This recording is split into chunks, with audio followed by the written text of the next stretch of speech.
Hello everyone, and welcome to Stuff I Find Interesting, episode number 1, whereupon I'm using software I have no idea how to use. My lighting's all messed up. I have a cat who keeps trying to climb on my lip. I don't know if I have the sound right, so we're just gonna wing it and see what happens, because I gotta test all this stuff out.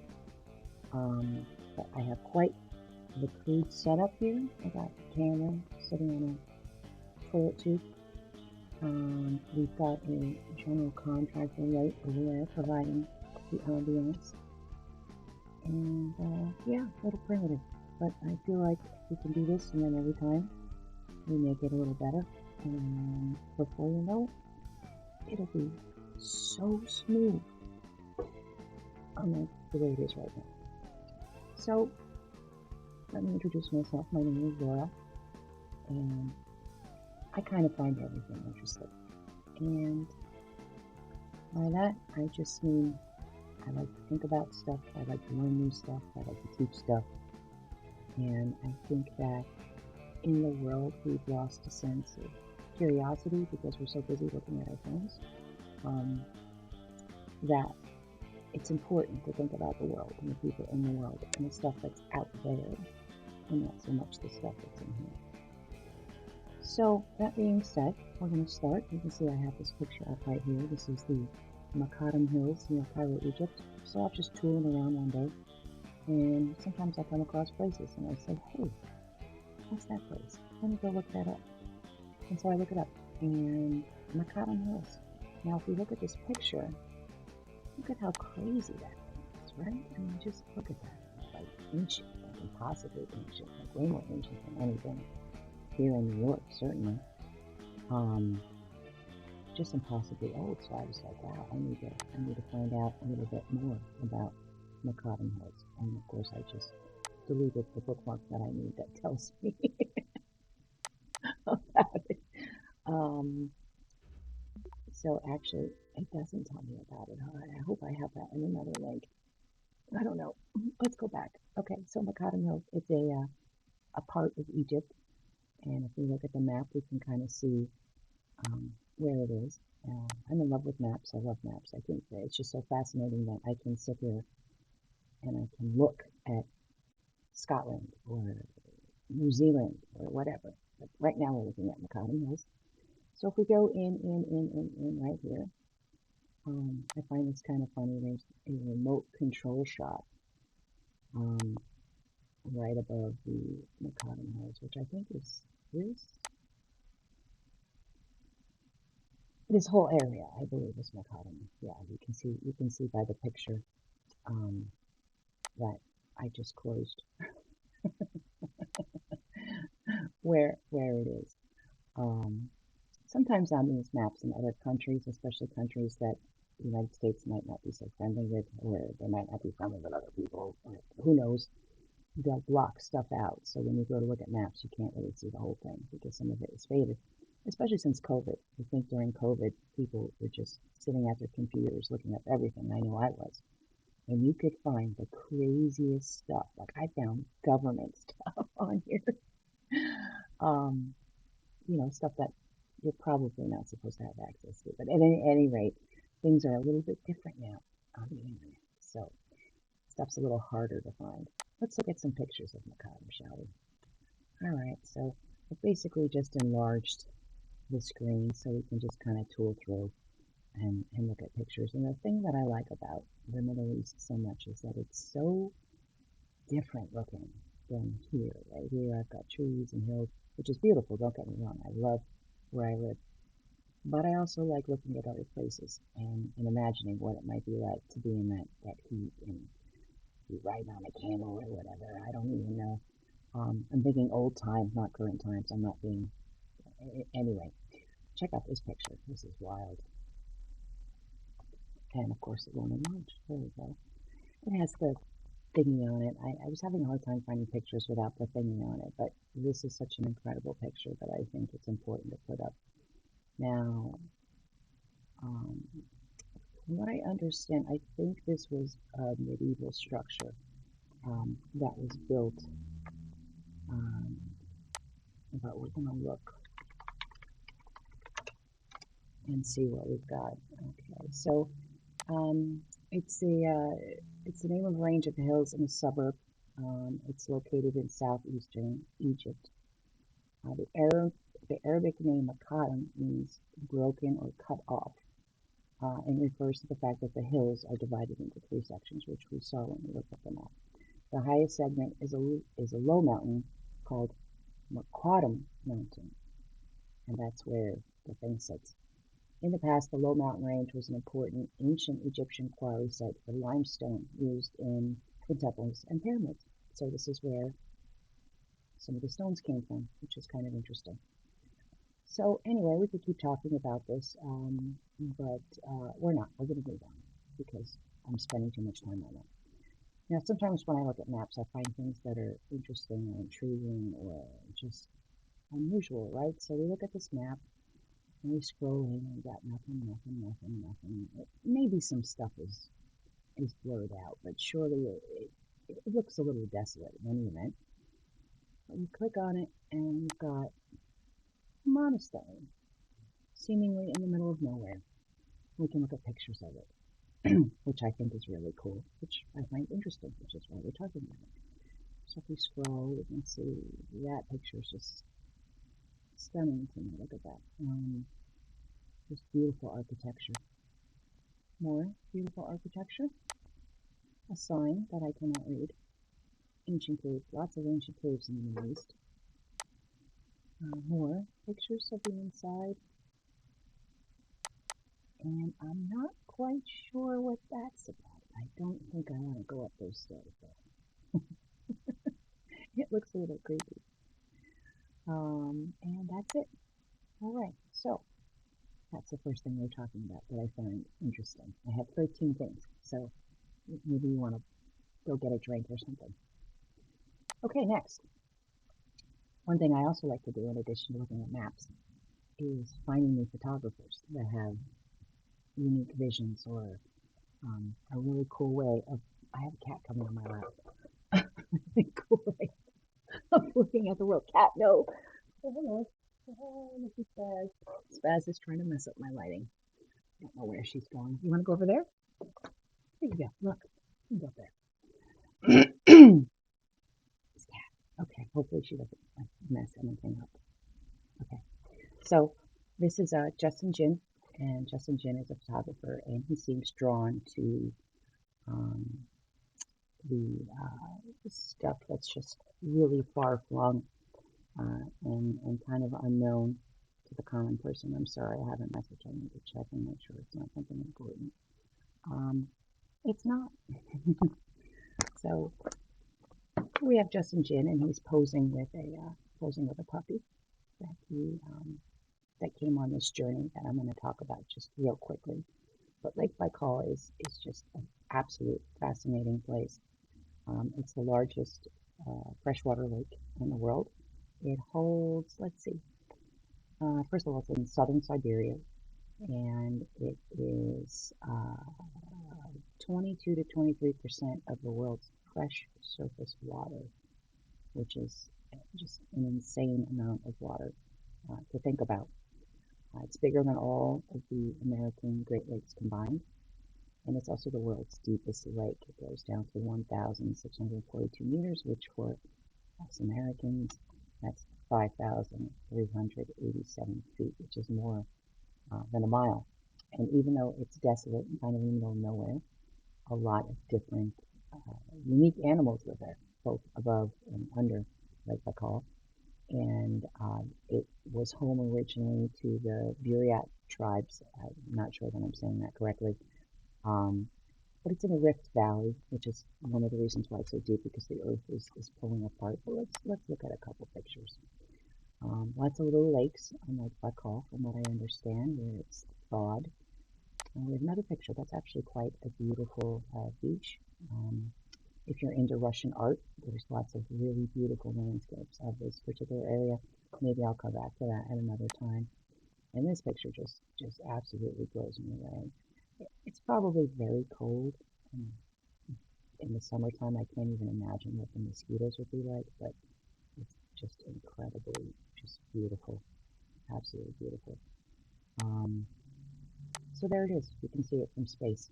Huge old lake Baikal. It's just sprawling across Siberia. Um, and you can see that there's lake ice, there's drifting ice, so it's all in various stages depending on where you're at, because it's big enough that there would be microclimates certainly. And I think I just wanted to show you guys the seals. So there's a freshwater seal that lives in Lake Baikal and lives nowhere else. And here they are, the little seals. And their names are, I think they're called, Nerpas. That's their official name. Nerpa, freshwater seal. Um, they're kind of cute. Lake Baikal is not only huge, it has lots of interesting mysteries. Um, for example, it has its own climate by itself because it's so large. Um, it is just, it has a coastline of 2,100 kilograms long. Kilometers, not kilograms. The cat's distracting me here. It's really more kind of a sea than a lake. And again, just crazy. But if we look at the mysteries, here we have a sturgeon, which can grow very large. There's talk that maybe there's like UFOs that have been, that are drawn to the uniqueness of the landscape. Um, and there's even, where is it? Some local legends claim that Jesus made a trip to the lake at one point when not journeying through the desert. Another legend claims that the leader of the Mongol Empire, Genghis Khan, was born on the island of Okan, which is a fact historians disprove. All right, we have underwater extraterrestrials, perhaps. Here we have a Spetsnaz combat diver shooting a gun underwater. Can you actually shoot a gun underwater? What do you think, Kat? Can you shoot a gun underwater? Let's look that up. Can you shoot a gun underwater? Probably not many times. Yeah, it works one or two times, and then the water gets into it, and then you can't do nothing. But that one time, you can shoot a gun. But I would imagine the pressure, the speed at which the bullet travels is not as good because of the the air is denser than water is denser than air, so it would get stopped. All right, so this is something that I found when looking up Justin Jin, and this is a woman who lives on the edge of Lake Baikal, and she spent 13 years as a political prisoner in a gulag camp in Vorkuta, which is a part in Lake Baikal, but it's on the northern part, and it's a coal mining town. The temperature goes to -50 Celsius. Villages are just covered with snow. You can't really go out. There's lots of exploitation of the land. People are fleeing south because of this exploitation. There's also been wildfires. We're going to come back to Rosma because she has a very interesting story. Um, but for now, we're going to tuck her away, and we're just going to go back to some pictures of Lake Baikal because I find it so interesting. So you can drive on it, you can fish on it. You've got people going across it. And he said it took them about 5 days, 7 days. I don't know. It was more than 4 days. But look at this. Can you imagine just like chilling on the ice? That's like where you sleep. That's where you tanning. That's where you make your meals. With like just nothing around you. I don't know. It kind of freaks me out, to be honest. But very cool. Very cool. Very interesting. All right. That was interesting thing number 2. Interesting thing number 3 is I really like architecture. So we've got maps, photographers, architecture. This particular site cracks me up because when you read this part right here, it says portions of descriptions and imagery on this page may contain inaccurate views, derogatory language, and offensive imagery. They are included here as they were originally created in order to compile a complete reproduction. They do not reflect the attitudes of this site's creator. In other words, they were really racist in olden times, and some of the pictures that were drawn or put forward, it's not politically correct anymore. But I did want to show you these Hindu architecture, Hindoo, Hindu. But these pictures are just incredible. And the thing I love the most about these pictures is that you can zoom. Look at that. I love that. You can zoom. Now, this is not a fairy tale. This is not an imaginary place. This is an actual place, and this is actually what it looks like. This is the temple of Kalasa near Ellora. The Ellora caves are in India. Very famous caves where it's the whole, it's like just a big, massive religious complex.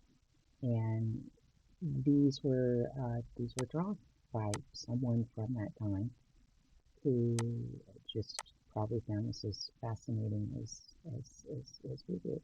And my cat just laid her head on the hand that is moving the mouse around. So, okay. So sometimes when I'm touring around the internet, I'll find interesting people and I'll say, wow, check out that guy, he's so interesting. And then I'll say to myself, oh, check out that guy, he's so interesting. So I saved these two pictures at different times, and they seem to me to be cut from the same cloth. I should have had these sized ahead of time, right? You live and you learn, right? Okay, here we go. No, go back, go back, go back. Crap, I have to go back. Okay, where are you? Ah, there you are. All right, let's shrink you up. There we go. Okay, so we've got, can I have these two guys on there at the same time? Oh, I can I? Wait, maybe not. Oh, can I move this? No? Yeah. Oh, okay, let's do it this way. I'm gonna move him over, and we're gonna enlarge the screen, which is not working. Okay, so we have two pictures here. So these are two guys that I found. I thought I could have them side by side. I don't know, I messed something up. Maybe I can stick it back in when I do like the editing. Um, but these are two completely unrelated guys from the same time period who are both in the military, both soldiers, um, highly decorated soldiers. Oh, look, I did it. How did I do that? I don't know. Oh, look, I can put them side by side, and I can move myself out of the way. Ta-da! All right. So, who are these people, right? Let's look. So this is General Gordon, and he was in the Sudan. If you want to read a book about it, you can. If you can purchase this book for $50.36. What? That's a lot of money. Maybe books are just really expensive these days, but that seems like a lot. It's 304 pages of this guy's life. He's very dapper, um, very dapper man. You can see this picture's a little bit better. So anyway, that's General Gordon. And then next we have this guy. I can't get over this. So Major General Sir Bindon Blood, KCB, commander of the Malaccan Field Force, Malaccan Rising, 26th July to 22nd August 1897, on the northwestern frontier of India. So, highly decorated general, fought in India. Just a random guy, but I thought he was quite striking. I said that guy's really kind of striking. And I know a little bit more about him. So now what we're going to do is we're going to open up the next set of bookmarks, and I don't know what number we're up to now because I'm not keeping track, although I probably should. But next, we are coming back to Rasma. So, two lives joined by Stalin's terror. I'm going to read a little bit, but I think it's interesting enough to listen to. So, Anna Krikon and Rasmus Stodik had little in common as young women, but their lives and their fates, like tens of millions of others, were thrown together during Soviet dictator Joseph Stalin's despotic rule. For the 85-year-old Stodik, it all began in the Latvian capital of Riga. It was 1946, and she was supplying food to Latvian guerrillas were fighting the Soviet occupation. She was 17 at the time, and it was a matter of patriotism. But she didn't elude detection for long, and she was picked up by the Soviets. From that day on, she never saw her family again, any of them. Her crime was terror against the motherland, and her punishment was harsh, death by shooting. She was held in the cell for 3 months, where she awaited execution every night, not knowing whether jailers were coming to remove a cellmate or to escort her to her own death. Then one day, her sentence was unexpectedly commuted to 20 years in the labor camp. Today, many years later, dressed in a brightly colored sweater, she says that arriving in Vorkutas camps was a vast improvement for her. The camps were a paradise compared with what I've already suffered. Here they dressed you, they fed you 3 times. It was a little, but it was food.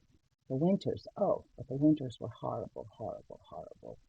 She was an estimated one of 2 million prisoners who passed through Vorkutas camps between 1931 and 1957 as part of Stalin's wider drive to exploit untapped raw materials by using forced labor. 200,000 of them would perish from disease, overwork, and malnourishment. It was here that Stoddard first crossed paths with Anna Kricken, who is now 90. They saw each other in the camps and knew each other by face, but didn't speak for fear of getting into trouble. Kricken, a native of the Crimean capital of Sevastopol, was a few years older than Stoddard Razma. Her father was shot by the Bolsheviks in 1924, and in 1939 she moved to the Russian city of Oboyan. When Oboyan fell to Nazi occupation, Kricken made money working as an interpreter, and it was a crime that shaped her life. As soon as the Red Army liberated the town 7 months later, she and her mother were arrested. She was tortured for weeks with sleep denial, a method known as the conveyor, until she confessed to betraying the motherland. Eventually, after a litany of horrors that included working among corpses and being forced to march barefoot for 60 kilometers, she was sent to the labor camp in Vorkuta. The two women shared these and other memories when they met formally for the first time through the Memorial Human Rights Organization. Today, they both remain in the remote apartments. Both are too frail to leave, but they've become friends and they stay in touch. 60-kilometer forced march through Siberia. I just can't even imagine. It gives me chills. So that's I mean, there's just so many people on the earth, and we all have our own story, and it's just sometimes it's overwhelming to think about it. But it seems like a miracle that those women survived. All right, so moving on to the next interesting thing, we are going to talk about how I don't know what we're doing. Where'd it go?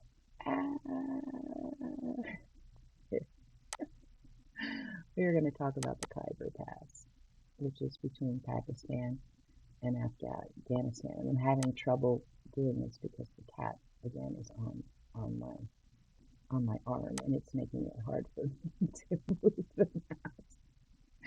So these are returning caravans for the Khyber Pass. So the Khyber Pass is a very strategic area. It's between two very mountainous areas, and it's right on the border. So there needed to this is where like a lot of travel would take place historically during Silk Road times, and during modern times it's still a place of conflict and war, which it's been that for on and off probably since it started being used because it's a strategic route. Here you can see we have an ancient fort. I don't know the name of the fort. I didn't look it up. I should have looked it up. But what I also wanted to show you is my cat on my arm. So here's a picture of that part of that fort, that same fort that we just looked at. But obviously, as you can see, it's diminished because time has just kind of taken its toll. But you see the beautiful colors of the earth. Just a really, really, such a unique place visually. If we go here, I found this wonderful, wonderful postcard And the thing that I like about it is that you can zoom, so you can see we have this road, like these roads that just kind of meander up the mountainside. Um, and you can see this a little bit. You can see it a little bit better here. See here we have another fort, but you can clearly see the pass through the mountains. You can see forts on top of the mountains. And here we have some guys, and they look like they're holding muskets, maybe. But they're ready for conflict. They look like they're probably soldiers taking a break, or yeah, they're probably more security guarding the area, making sure nobody comes through that doesn't come through. And in the wee hours of 28 December 2008, the residents of Peshawar awoke to the thundering of artillery fire. It quickly became clear that the Pakistani army had launched an operation in Khyber Agency, which abuts the provincial capital to the west. The aim to clear the historic Khyber Pass for NATO supplies heading into Afghanistan through an area that had, over the previous year, come under increasing attacks from Taliban militants. A month later, on 3 February 2009, militants blew up a bridge in the pass, halting all traffic. Both of these initiatives constitute only the latest in centuries of attempts to control this crucial 48 kilometers of winding track. The Khyber Pass, which connects Afghanistan with Pakistan and the Kabul Valley with the Indus Plains, has borne witness to the marches of numerous armies. Indeed, this defile across the Hindu Kush possesses almost mythical history. Before the British and Afghans, the pass was used by the Persians, the Greeks, and the Mughals. It was said that Darius the Great marched through the pass during the 5th century BC in order to reach the Indus Plains. Some 2 centuries later, columns of Alexander's army moved into the subcontinent through the same route. The pass is not only strategically important, but has also deeply affected political and cultural life of the South Asian region, playing a pivotal function in the advent of new religions and ideas. And it goes on, and you could certainly read more about the Khyber Pass, but it's a very an area rich in history on our planet. Now, it's interesting to think about during the 18 and 1900s, rich people. It kind of became in fashion to travel to the Middle East. It was considered exotic and unusual, and all these other things. And this is another picture I meant to bring up before I segued into the next comment. But you can see here another picture as I'm kind of blabbing my mouth. But there was a fascination with Orientalism, and it came through, and people traveling there, people writing books about the area, famous photographers, many famous photographers became famous because of their pictures that were taken in the Middle East. Photography was still a relatively new phenomenon, at least in terms of being readily available to people, and a lot of people got really rich. I don't know who actually painted this particular painting. I should have looked it up beforehand. Jerome Leon, I don't know. I'll have to look that up. Let me put that to the side for now.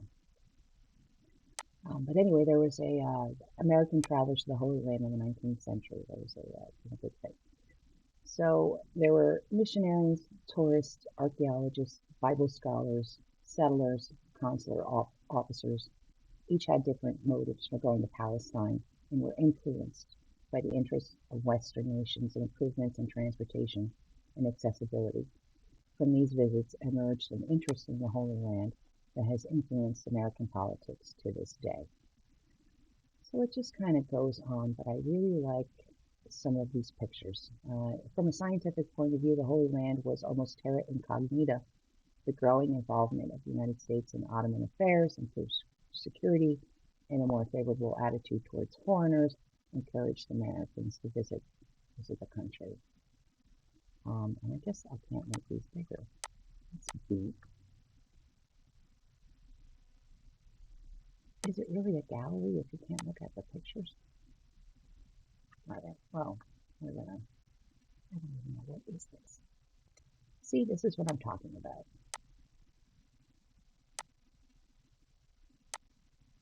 can't look at the pictures. Anyway, my point is that a lot of people traveled um, to to the area, which is those paintings that I showed you. They were painted by I think they were actually painted by British persons, but at any rate, Western society. So I just wanted to share that. Okay, now moving on. This is interesting. I did not know about this, and as soon as I heard about this, I said, "Wow, what's this?" The U.S.'s insane attempt to build a harbor with a megaton nuclear bomb. 2 megaton nuclear bomb. Say that 5 times fast. The AEC almost destroyed an Alaskan town in its attempt to build a nuclear shovel, which is interesting. So the nuclear bomb has been detonated over 2,000 times since the start of the Cold War, but it was used on people only twice.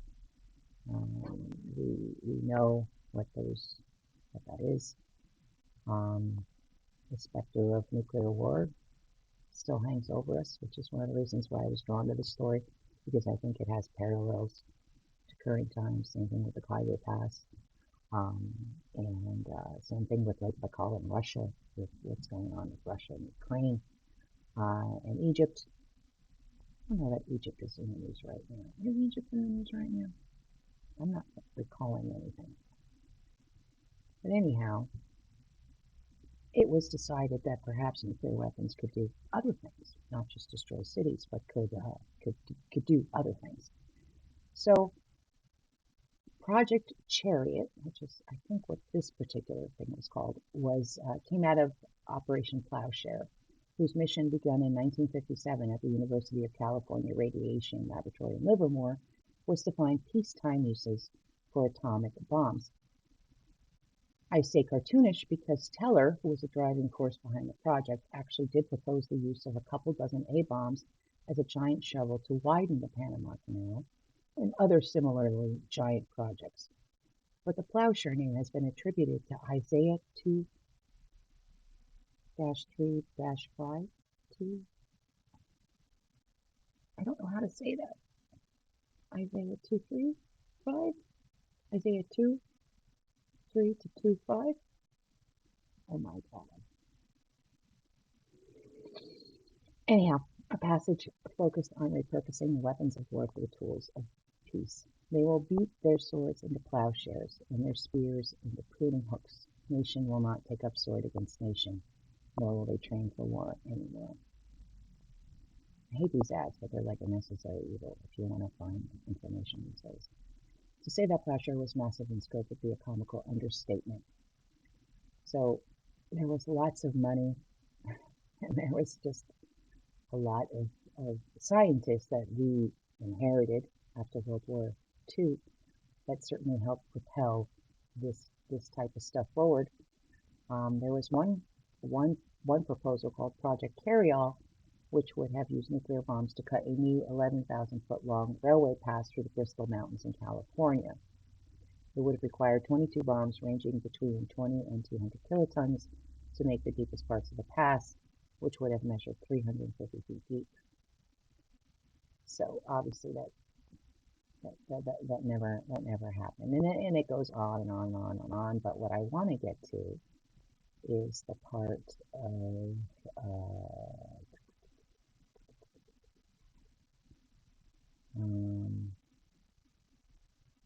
the part where they talk about Alaska, which is why I pulled it up in the first place. Oh my goodness, where is it? Oh, it talks a lot about the space thing. Okay.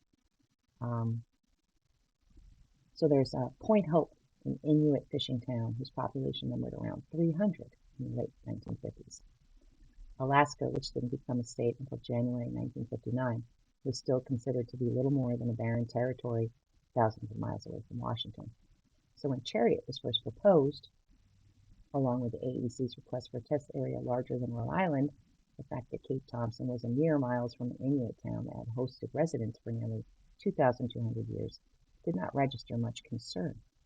In 1959, the AEC received approval from Bureau of Land Management to reserve 1 million acres for testing, and they soon began building facilities to house up to 90 working researchers. This was very common for military testing. They would go into remote areas and sort of build a little sort of ad hoc down, and those towns, most of them no longer exist today. So surprisingly, a number of Alaskans were all for this. In 1960, George Sundberg, the editor of the Fairbanks Daily News Miner, wrote, "We think the holding of a huge nuclear blast in Alaska would be a fitting overture to the new era which is opening for our state." So it seemed like we were going to literally open Alaska with this nuclear bomb. So what happened? Where did it go?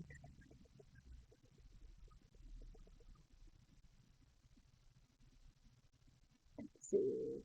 In short, the proposed blast would flood the ocean with some radioactivity and launch a radioactive cloud that would spread only 200 miles. Only 200 miles. Teller says that nuclear explosions are so easily controlled that the Chariots team could dig a harbor in the shape of a polar bear if desired. And as insane as that sounds, note that Chariot came 2 decades before 3 Mile Island, and the true dangers of radiation were just becoming known to the public. And we have a picture of what happened. And so while it was clear that detonating a 2.4 megaton device just 30 miles from Point Hope was a bad idea, they said, you know what, we're going to do this. So there was a geographer who came in, and he said that the AEC was feeding the town a pack of lies about how safe this was, and he was saying, listen, this is not a good idea. It shouldn't happen. They were told that the fish wouldn't be radioactive. There would be no danger to people. That if there was, you'd recover, that there would be no seismic shock, and that everybody could immediately come back to the area that had been asked to move away temporarily for what happened. So I'm trying to get to the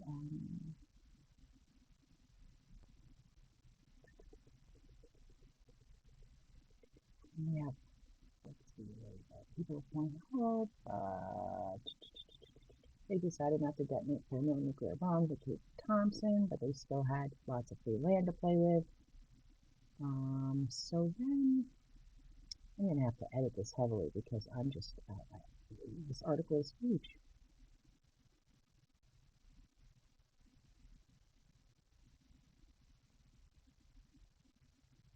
I don't think it happened. I think it was just we were working on it. We were thinking about it as a possibility, but it never actually happened. So that's good. I actually thought maybe it happened because, you know. Now we're going to talk about a cool photograph that I found. So check out this thing. This is just absolutely wild. You look at it and you say, well, what is this? What is this for? It's just huge. So in older times, gravity was used to break up coal. Nowadays, it's mechanical. Machines break up the coal. But in olden times, in the 1800s, this looks like 1880s, they had to use gravity, and they made these huge structures. So these are the massive wood structures of America's early 20th century, and I just wanted to show these structures to you without a whole lot of commentary, because I think they are really cool to look at. Here we have another one. And many of these are gone now because they were made of wood. So when machines were invented to break up the coal, it wasn't as necessary to keep up on these buildings. So they kind of fell apart. This one is my favorite. This is in Luzerne County, Pennsylvania, 1905. And you can just see the huge size of this thing. Like a little person would be like that would be a person. I'd love to go running through that building. There's another one, very large. Lots of windows, which is kind of cool to me. I wonder what the inside looked like. I didn't think to look that up. Some more pictures, and what's that? Okay, now we're closing in on the last of my stuff that I find interesting for episode 1, which is probably a disaster. Maybe I didn't even record any of this, who knows. It's a possibility. So, I like art, in addition to maps, architecture, people, history. I like art, and I found this cool site, and all the sites that I'm bringing up will be in the body of the description so that you can look it up. But this is Hieronymus Bosch, and look what you can do with this thing. You can like just get really big. Look, there's like a dude behind there, and we've got the Virgin Mary. There's this guy looking through the thing. There's over here, and there's the donkey, and just look at the details. I mean, if you scroll in even further, the details on the hats of that one person. And if we scroll out completely, we can see that this is not that big of a painting, really. I mean, it's what's called a triptych, so it's 3 panels. But I mean, you don't see those details unless you get really, really close up. That being said, I think this thing is huge. I think it's got to be like 12 feet. I could be wrong about that, but I think it's kind of massive. But sitting here looking at it, certainly it's you know, it's a little bit small, but we can do stuff like this. And look at this. Look at this city back here. Got a little person chilling on the hill there, just kind of like hanging out. Got some horses going through. Bosch was known for putting fantastical elements into his paintings. However, this particular painting seems to be fairly free of that kind of thing. Probably because it was painted for a commission. I don't recall specifically what it was, and I keep hitting that button. It's going to be crazy. Another thing I find interesting, which will make an appearance in future episodes, and that is science. Check out this cool picture, man. So this is the Science Photo Library, and I love going to places like this because you can find these old pictures, because people were fascinated, and so there was a lot of prints. Well, there's a lot of prints that you can find that have neat details. Things that are no longer used or no longer seen. Certainly, telescopes have come a very long way since this. And I just realized I forgot to say something about Bosch, which is a total tangent, kind of interesting. When Leonardo DiCaprio visited the Pope, he brought a book of Bosch as a gift for the Pope. Now, out of all of the things to give to the Pope, why would you give that book? I think about that a lot. It's very strange to me. If I ever meet him, I'll ask him. I say, hey, Leonardo, why did you give the Bosch book to the Pope? Why that? Why not, I don't know, an ancient holy relic, or a jeweled cross, or I don't know. What do you give a Pope for a present? I don't even know. Anyway, it's just wild, right? Crazy to think about. Okay, so science. All right, now we are going to wrap up with just a little peek into next week, or the next session, whenever I do it. And we're going to be talking about Hollow Earth, especially as it was proposed in the 1800s, because it's fascinating what people came up with and the lack of evidence and facts. You know, there's supposedly a whole world inside our world with a sun and everything, and people got really far out there with these ideas. So we'll talk a little bit about Hollow Earth, because I think it's a cool topic, and also I think it does generate discussion, like what really is in the Earth. I mean, it's not hollow with people inside, but there are pockets of empty space. There could be things down there that we don't know about, not aliens. But although it is proposed that if there are aliens, that's where they're coming from. But I tend to think they're interdimensional. Okay, we're going to finish off with a little bit of conspiracy because I think conspiracies are interesting and I think they provide a snapshot of what people are thinking about at the time, what people are afraid of, what the general sort of mindset is of Western society. So this says that there was a UFO, a Vimana, found in a cave in Afghanistan. So it says, what caused the sudden rush of the most powerful leaders of the Western world to go to Afghanistan? Why did they? The reason, you're not going to believe this, you might want to sit down, but there was a Vimana entrapped in a time well that has already caused the disappearance of 8 soldiers trying to remove it from the cave, where it's been hidden for 5,000 years. A peculiar report prepared for Prime Minister Putin by Russia's Foreign Intelligence Service, circulating in the Kremlin today, states that German Chancellor Angela Merkel has become the latest in a growing line of Western leaders to make a surprise visit to Afghanistan this month, and follows visits by President Obama, British Prime Minister, and French President Sarkozy.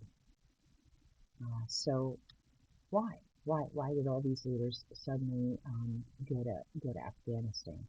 Now, there's probably a good reason for it that we don't know about because we're not in charge of countries and governments. But in the absence of knowledge, conspiracy theories can be bred.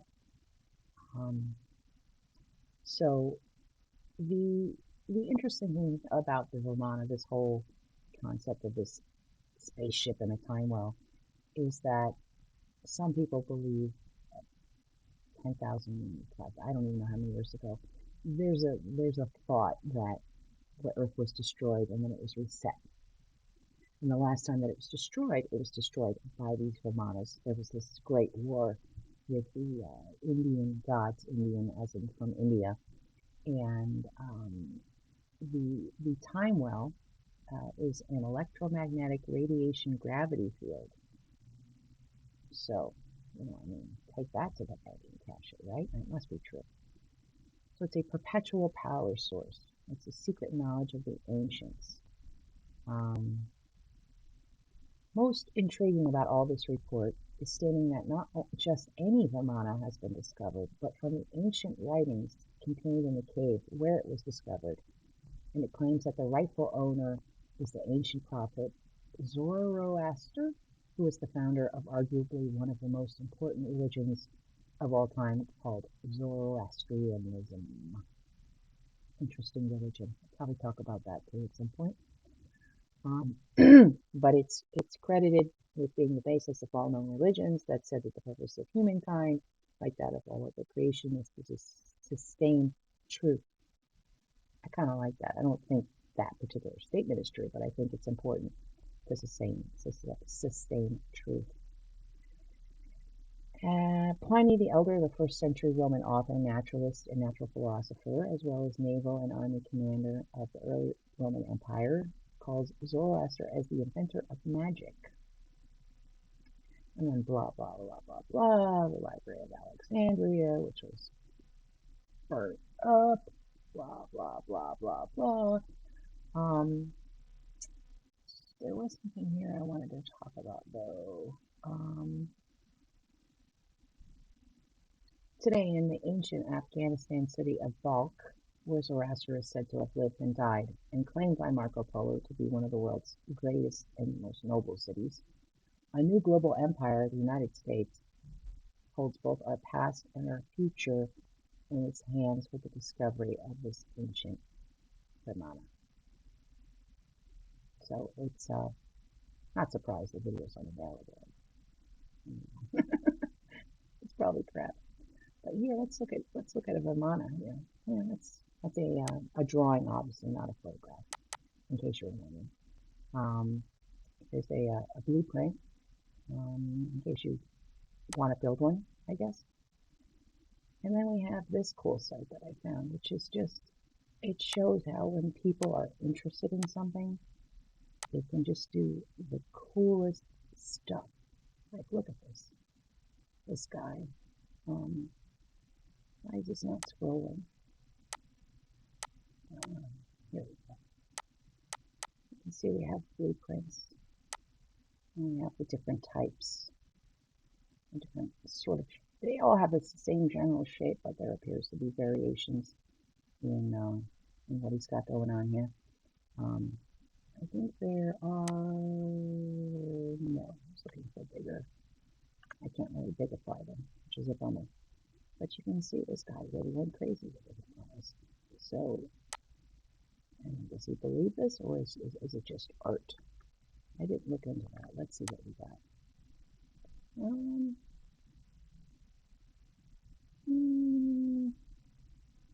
It would appear to be for fun and entertainment, not someone who really believes that in 2008 all the world leaders went to Afghanistan because a Vermont was found in a pine well. But it's interesting to think about. So now we are coming to an end of this delightful first episode. We are going to end with some music, which I will add later, and some funny pictures, because I like funny pictures. And memes and just random things I found while putting this together. Now this is Saint Simon, who, interestingly enough, did some sort of miracle in the Macadam Hills of Egypt, which is where we began. So we've looped back around. I hope this email finds you. Stop finding me! I feel this so heavily and deeply. I can't even tell you. Just don't find me.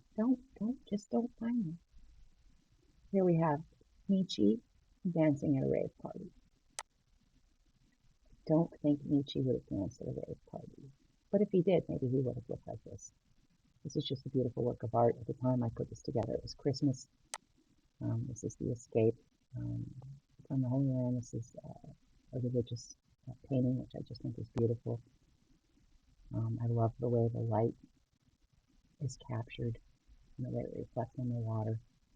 Just a very, very, very beautiful and masterful painting. This is a menorah sweater, although I don't know why it doesn't have the extra 2 points. It just has this. Maybe your head is supposed to be a point, and maybe your hands. Anyway, it's a menorah sweater. If you want it, Google menorah sweater, or menorah jacket, rather. It's a menorah jacket, but who knows? Get it for the person who has everything, right? And then last, we have the squeegees, which is more than a window to me. So the cat ran away. She got upset. Oh, it wasn't done yet. What happened? Oh, I have more stuff. Look at that. I thought the squeegees was the end of it. More art. Pretty art. I thought this was nice. Being a procrastinator, but also a perfectionist. So you're constantly stressed about the quality of your work when you haven't even started. So this was the meme that made me record this episode, because I said, you know what? We're doing it. We're doing it. That's it. We're doing it. Cool picture. Shooting a gun. I would imagine recoil on that would be kind of fun if you're sitting on it. This requires no explanation. This also requires no explanation. Audio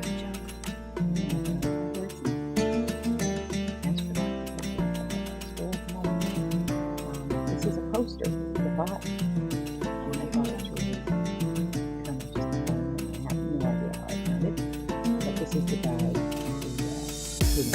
Schmalls 333. Wonderful.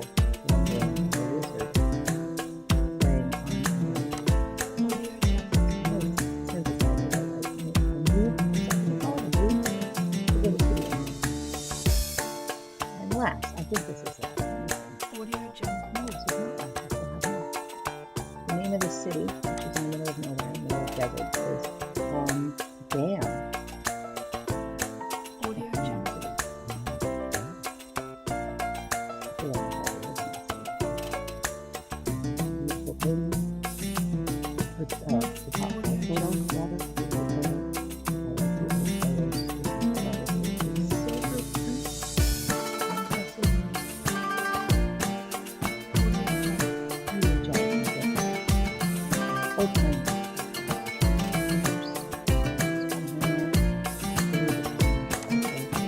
This is last.